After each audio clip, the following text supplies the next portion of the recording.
Hello मेरे प्यारे बच्चों। तो आज चलिए मैं आपको पूरा आपके हिंदी का जो जो इम्पोर्टेंट है, जैसे गद्यांश, पद्यांश, निबंध, जीवन परिचय, संस्कृत में कौन सा गद्य है, कौन सा पद्य है और श्लोक कौन सा आप याद करें, निबंध कौन सा तैयार करें, इन सभी चीजों में मतलब कि समझ लीजिए पूरा पेपर कौन कौन सा चीज आपकी इम्पोर्टेंट है वो सब आपको इस वीडियो में मैं बताऊंगी।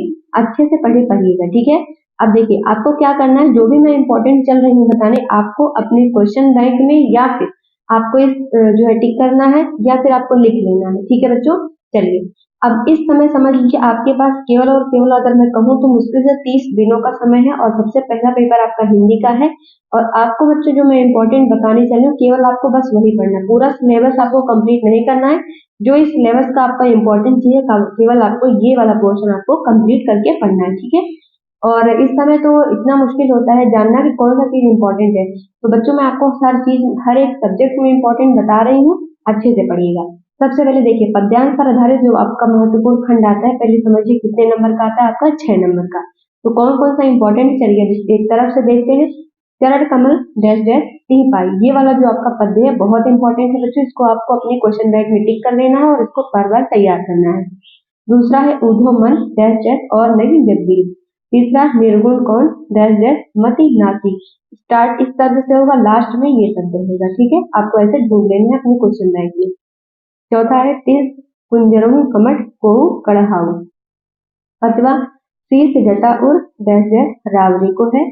छठा देखिए सुनि सुंदर बैन डैश डैश कंज कली। मानुष हो तो कदम की डाली, बढ़त बढ़त कुमिलाई। सच्चा प्रेम वही है विकसित। और लास्ट है बच्चों 10वां, नहीं चाहिए कुछ डैश डैश ले हम। तो मतलब समझ लीजिए कि आपको अभी तक मैंने 10 पद्य बताए हैं जो कि आपके लिए एग्जाम के लिए इम्पोर्टेंट है, और इन्हीं 10 पद्यों को आपको अच्छे से बार बार रिपीट करके पढ़ना है, तैयार करते रहना है। गद्य हमने पद्य हमने पढ़ लिया। चलिए अब गद्य देख लेते हैं कौन कौन से इंपॉर्टेंट है। तो 10 गद्य मैं आपको कराऊंगी, इन 10 को आपको बार बार बच्चों याद करना है। पहला है विश्वास पाठचित्र डैश डैश करना चाहिए, विश्वास पाठचित्र चैप्टर से है। दूसरा कुसंग का ज्वर डैश डैश उठाती जाएगी। तीसरा जब एक बार डैश डैश छूत से बचो। चौथा जो तरुण संसार बना रहता है। पांचवा हिंदी में सुहावने होते हैं। छठा भिन्न भिन्न धर्मों में आएगा। सातवां हमारी संस्कृति ओतप्रोत है। आठवां आज विज्ञान नियंत्रित भी है।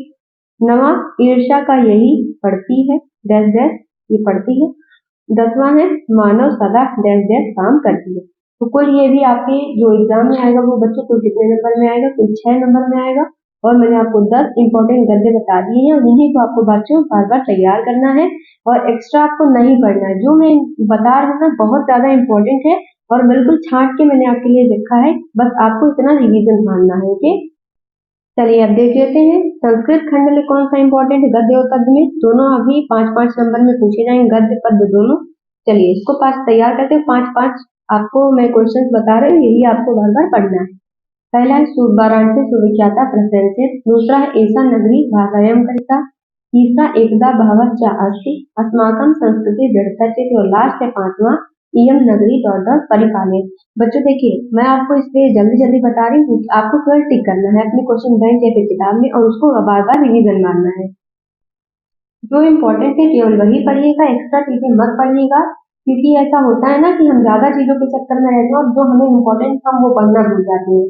इसीलिए बच्चों मैं पूरी किताब से आपकी इम्पोर्टेंट जो है छाट के आपके लिए लेके आई हूँ, इसलिए प्लीज वीडियो को सब्सक्राइब शेयर कर दीजिएगा और चैनल को सब्सक्राइब, ओके।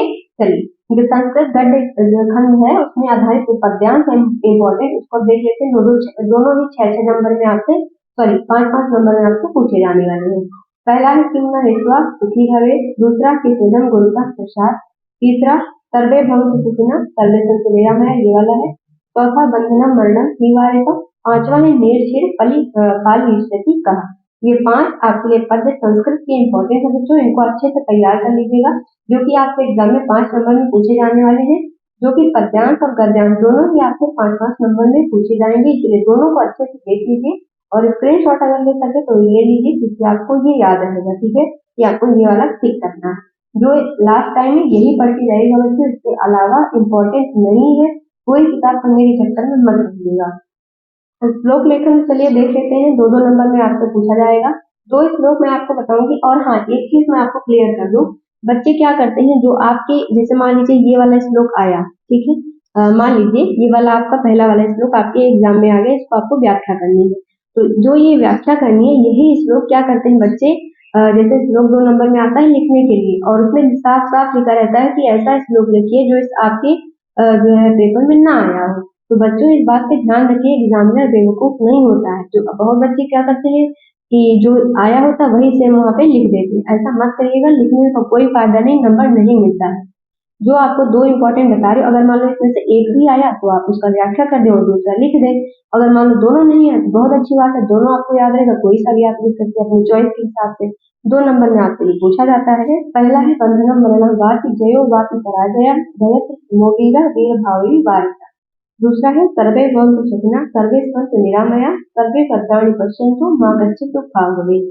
दोनों ही अच्छे से रिवीजन मान लीजिएगा बच्चों, ठीक है, 2 नंबर में आपका ये कंफर्म हो जाएगा। चलिए अब देख लेते हैं निबंध और जीवन परिचय में आपको कौन कौन सा तैयार करना है। निबंध आपसे कितने नंबर में पूछा जाता है, टोटल 7 नंबर में पूछा जाता है। कितने नंबर में बच्चों, 7 मार्क्स में आपसे पूछा जाता है। और जीवन परिचय 5 नंबर में पूछा जाता है, ठीक है। तो अच्छे से दोनों देख लीजिएगा, क्योंकि हमें पता नहीं होता कि हम कौन सा पढ़ें जो हमारे एग्जाम में आ जाए, और हम लोग सारा पढ़ लेते हैं इस चक्कर में। लेकिन मैं आपको सिर्फ इम्पोर्टेंट बता रही हूँ, सिर्फ आप यही विश्वास रख के पढ़िएगा, इतना मैं पूरा दावे के साथ कह सकती हूँ, इसके बाहर आपका क्वेश्चन पेपर नहीं जाएगा। चलिए निबंध में स्वदेश प्रेम आप तैयार करें, अनुशासन का महत्व, विज्ञान वरदान या अभिशाप, जनसंख्या वृद्धि की समस्या, पर्यावरण प्रदूषण।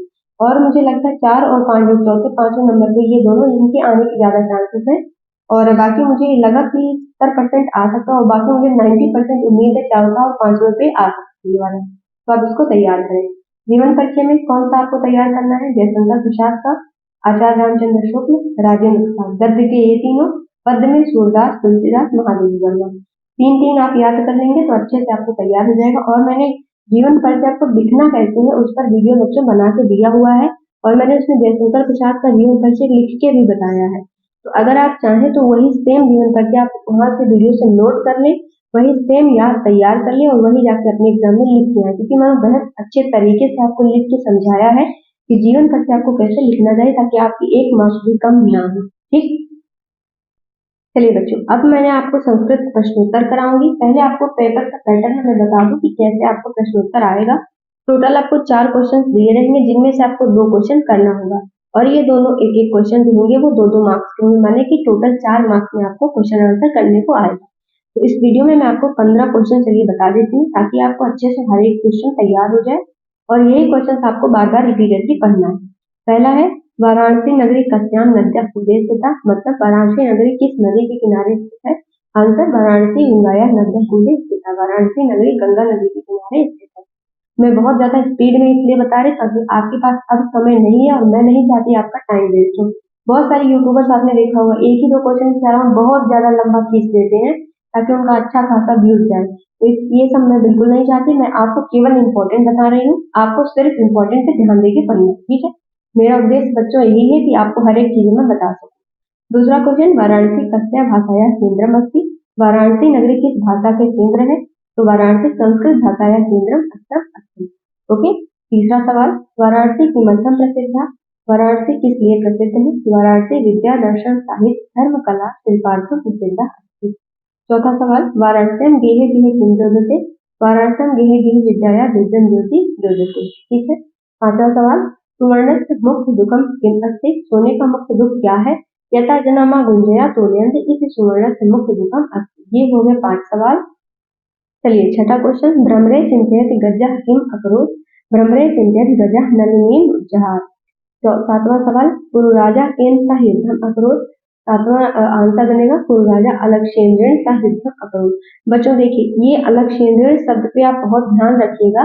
देखिए यहाँ पे मैं मात्रा गलती से मैंने लगा दिया, आपको भी यही एग्जाम में ध्यान देना है, और हलंत पर जरूर ध्यान रखिएगा, क्योंकि संस्कृत बच्चों ऐसा होता है ना कि उसमें मैथ के जैसा नंबर मिलता है, लेकिन अगर आप सही लिखे तो, ठीक।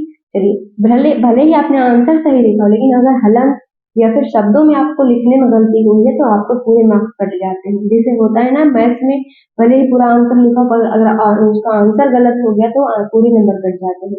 इसीलिए संस्कृत का ध्यान रखिएगा। 8वां सवाल, गीताया का संदेशा, गीताया संदेशा अस्ति हतो वा प्राप्यस्य स्वर्ण जित्वा मोक्ष्यसे महीः।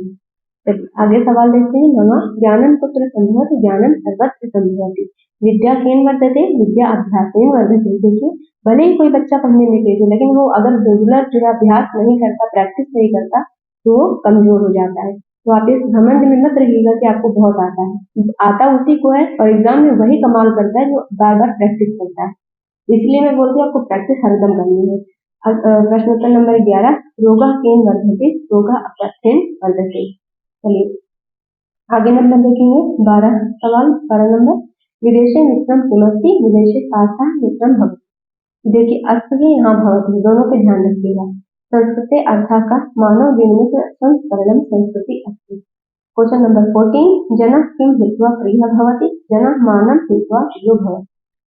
15 नंबर क्वेश्चन भारतीय संस्कृति मूलम किमस्ति आंसर विश्वस्य स्पष्टा ईश्वरः एक एव अस्ति इति भारतीय संस्कृति मूलम अस्ति। ठीक है बच्चों, तो ये रहा आपका संस्कृत का पूरा क्वेश्चन आंसर जो कि इम्पोर्टेंट है। मैंने संस्कृत में गद्य पद्य श्लोक और क्वेश्चन आंसर इम्पोर्टेंट करा दिया और हिंदी के अंदर गद्य पद्य जीवन परिचय निबंध और ये सभी मैंने आपको इम्पोर्टेंट बता दिया। ठीक है, तो बच्चों अब अगर आपने इतना जो मैंने बताया है आप इसको 100% मेहनत करके आप अगर तैयार कर लेते हो तो समझ लीजिए इन्हीं में से आपको क्वेश्चन करने को आएगा। और तैयार मैं इसलिए करें ताकि आपको अच्छे से लिखना हो ना एग्जाम के अंदर, इसलिए अच्छे मार्क्स भी आने। तो जो इतना मैंने बताया है आपको अच्छे से इसको पढ़िएगा। कोई भी दिक्कत हो जरूर कमेंट करें और मिलते हैं अगले वीडियो में अलग सब्जेक्ट के साथ जो कि आपके एग्जाम के लिए इम्पोर्टेंट क्वेश्चन मैं कराऊंगी उसमें। Okay bye bye, thank you. और सबसे जरूरी बात आप खुश रहिए, अच्छे से पढ़ाई करिए और best of luck for exam. Best of luck सारे बच्चों को मेरी तरफ से बेस्ट ऑफ लक है और खुश रहिए हमेशा और अच्छे से पढ़ाई करिए। डिप्रेशन मत लीजिएगा, डिप्रेस मत होइएगा क्योंकि आपका लगता है ना कि हमारा एग्जाम कैसा हो जाएगा, ये सब मत सोचिए, एग्जाम बहुत बढ़िया जाएगा। जो मैं आपको इम्पोर्टेंट बता रहा हूँ बस उसको करते चलिए। ओके रिजल्ट देखिएगा, अच्छा रिजल्ट होगा। वीडियो पसंद आए तो जरूर शेयर करें, चैनल को सब्सक्राइब। Thank you.